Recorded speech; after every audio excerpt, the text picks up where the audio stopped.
Hola, hola, ¿cómo están? Bueno, yo les voy a hablar un poco sobre los circuitos temporizados y diseños temporizadores, osciladores y flip-flops. Hola, hola, ¿cómo están? Bueno, yo les voy a hablar un poco sobre los circuitos temporizados y diseños temporizadores, osciladores y flip-flops. Hola, hola, ¿cómo están? Bueno, yo les voy a hablar un poco sobre los circuitos temporizados y diseños temporizadores, osciladores y flip-flops. Hola, hola, ¿cómo están? Bueno, me presento. Mi nombre es Diana Rodríguez, soy estudiante del séptimo semestre de Ingeniería Industrial de la Universidad Privada Domingo Savio, subsede La Paz. Bueno, continuando, voy a hablar sobre los circuitos lógicos secuenciales. Se denominan circuitos secuenciales a aquellos circuitos cuya salida no está condicionada solamente por la combinación de las variables de entrada, sino también por el orden de las mismas. Podemos decir que un circuito secuencial posee salidas que estarán en 0 o 1, lógico dependiendo no solo del valor actual de las variables de entrada, sino también de la historia del sistema. También dicho de otra forma, se dice que un circuito secuencial posee una cierta memoria. Estas salidas presentan dos estados estables que son 0 y 1, significando ello que pueden permanecer en forma indefinida en alguno de estos estados, aun cuando haya desaparecido la causa que originó su cambio.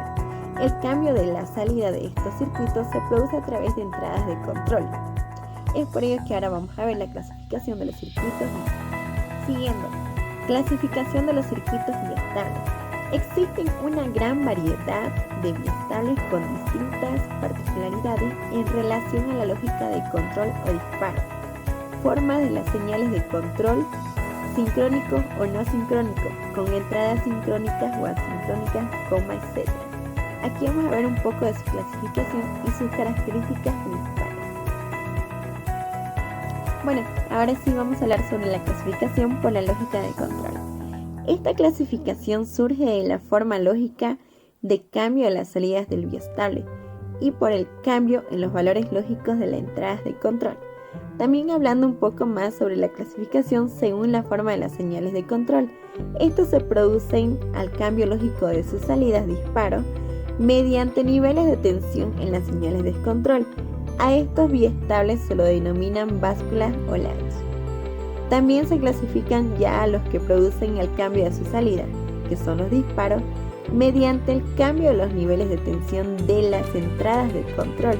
El disparo puede producirse con el flanco de subida o con el flanco de bajada de las señales de control, y a estos biestables se lo denominan flip-flop. Bueno, siguiendo con la clasificación según el sincronismo o no de una señal patrón reloj. Aquí se entiende por reloj a un generador de pulsos eléctricos, que son oscilador de onda rectangular o cuadrada, que se utiliza para sincronizar el funcionamiento de los circuitos secuenciales complejos. Y según a esto, los biestables se clasifican en, primero, asincrónico, que estos funcionan sin el control de una señal de frecuencia patrón. Luego se tienen los que son los sincrónicos sencillos.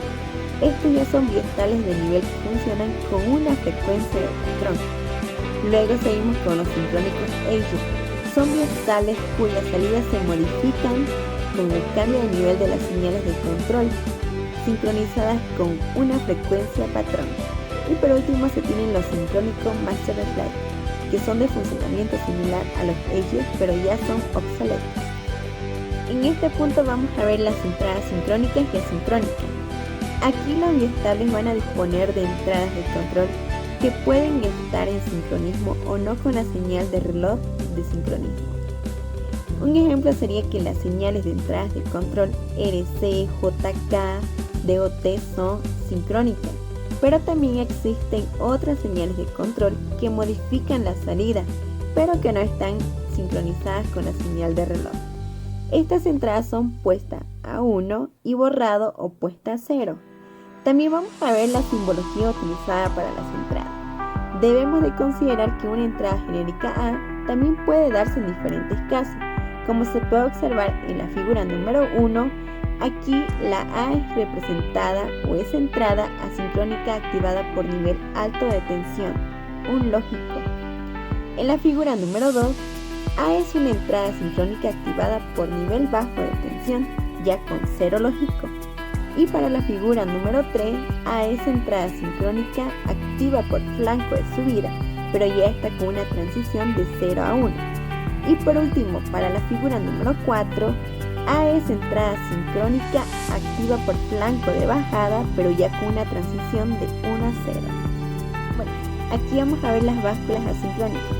Son circuitos biestables asincrónicos que no tienen entradas de pulsos de reloj y son activadas por niveles de tensión en sus entradas. Uno de ellos serían las básculas RS.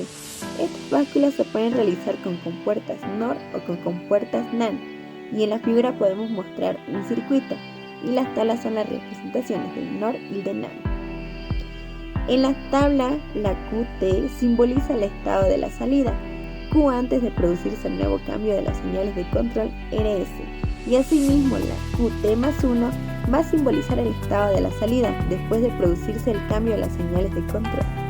Se puede observar que tanto en los latch NOR y NAND van a existir combinaciones de las señales de entrada que deben evitarse, ya que con estas combinaciones las salidas toman valores iguales, lo que va a resultar en una indeterminación. Para la báscula JK, estas básculas eliminan la condición de indeterminación de las anteriores y se realiza partiendo de una báscula RS NAND a la que se le agregan en sus entradas dos compuertas NAND. Bueno, ahora vamos a ver las aplicaciones de los biestables.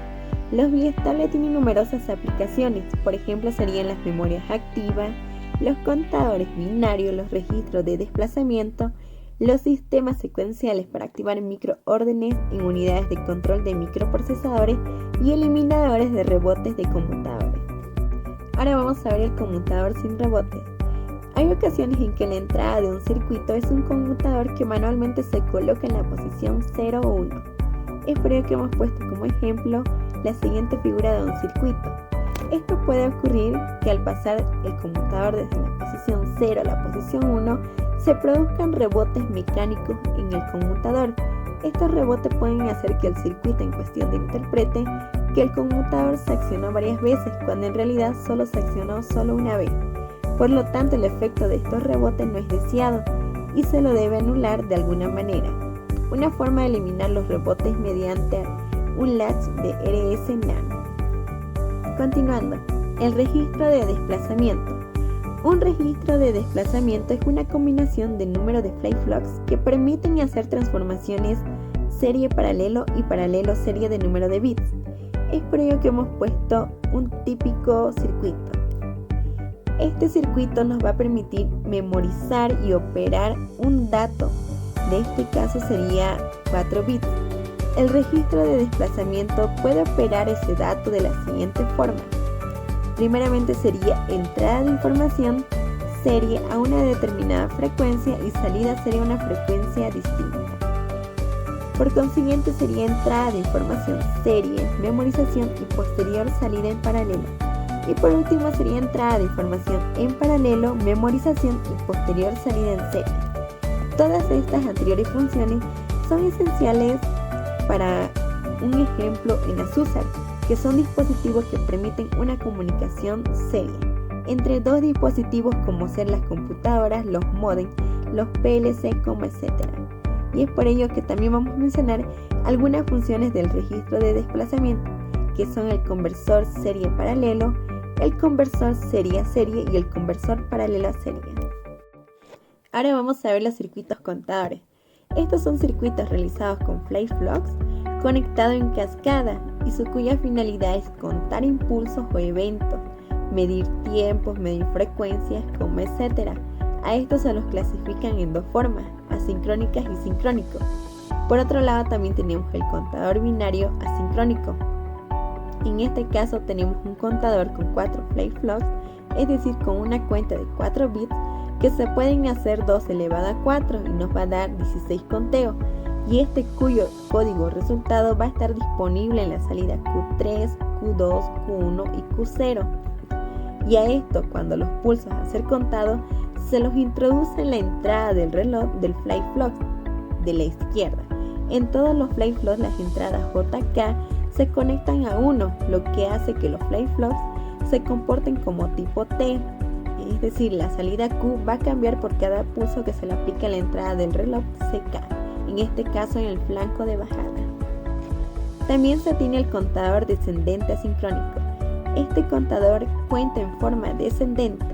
Cuando llega el primer pulso, debido a que la conexión entre los fly flows se hace a través de las salidas negadas hacia las entradas del reloj, todas las salidas pasan a valor 1 en pulsos sucesivos del reloj. Las transiciones de los fly flows hacen que comiencen a contar en forma descendente. Por otro lado, también se tienen los contadores o divisor por número. Los contadores anteriores cuentan en base 2, es decir que si el contador posee 4 fly flows, cuentan hasta 2 elevado a 4, que son 16, y si deseamos contar en una base distinta, un ejemplo sería en base de 10, necesitamos un contador que cuando llegue al 10º pulso de conteo pase a 0. Esto se puede lograr haciendo una pequeña modificación en el contador binario ascendente. Para ello, si queremos contar en base 10, es decir que el contador vuelva a 0 en el pulso 10º, se tiene que agregar una compuerta AND cuyas entradas sean de Q3 y Q1 cuando se llegue al 10º pulso. Estas dos salidas estarán en 1, por lo que la salida de AND también será un 1, y entonces se restarán los fly flows pasándola a cuenta 0. Ahora sí, casi llegando a la parte final del video, vamos a ver las conclusiones. La integración de temporizadores osciladores es fundamental en el diseño de sistemas electrónicos y digitales complejos. Estos componentes permiten la creación de circuitos con funcionalidades temporales precisas y controladas. Por otro lado, son componentes esenciales en la electrónica y el diseño digital con una amplia gama de aplicaciones que van desde tareas simples de temporización hasta complejos sistemas de control y sincronización. Ahora sí, como recomendación, es importante documentar cada paso del diseño y realizar análisis de los circuitos para entender el impacto de cada componente en el comportamiento general. También se debe de utilizar herramientas como osciloscopios y analizadores lógicos para medir y verificar las señales. Por otro lado, también se debe hacer una investigación y experimentar con nuevas tecnologías y componentes como los microcontroladores avanzados y nuevos tipos de osciladores y temporizadores que puedan ofrecer mejoras en el rendimiento y eficiencia.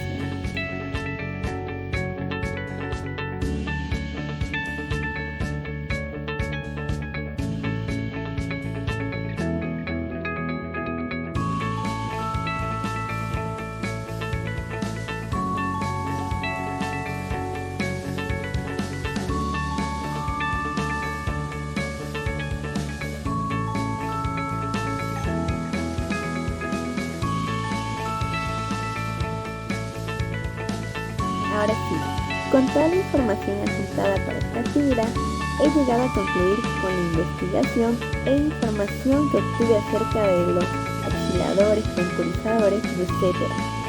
Espero que les haya gustado. Nos vemos en un próximo video.